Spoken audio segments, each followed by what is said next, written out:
ह्या सुट्टीत MSCIT मध्ये अनुभवा AI/ML च्या रंजक दुनियेचा सफर। MSCIT आंतरराष्ट्रीय दर्जेचा परिपूर्ण कम्प्युटर कोर्स। आजच MSCIT ला प्रवेश निश्चित करा। MSCIT course powered by AI।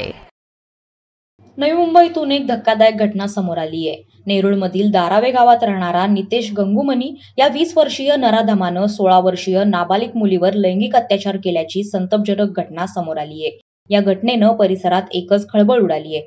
पोलिसांनी या प्रकरणी नराधम आरोपीला अटक केली आहे।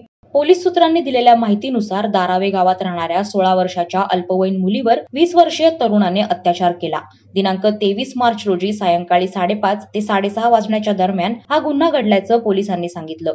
या प्रकरणी पीडित मुलीच्या पालकांनी नेरूळ पोलीस ठाण्यात तक्रार दाखल केली होती। त्यानंतर पोलिसांनी या नराधम तरुणाला अटक केली आहे। नेरूळ पोलिसांनी आरोपी नितेश मनी याच्यावर पोस्को अंतर्गत गुन्हा दाखल केलाय। या प्रकरणी पुढील तपास नेरूळ पोलीस करतायत। वादळवाडा लाईव्ह साठी अमोल कांबळे, नवी मुंबई।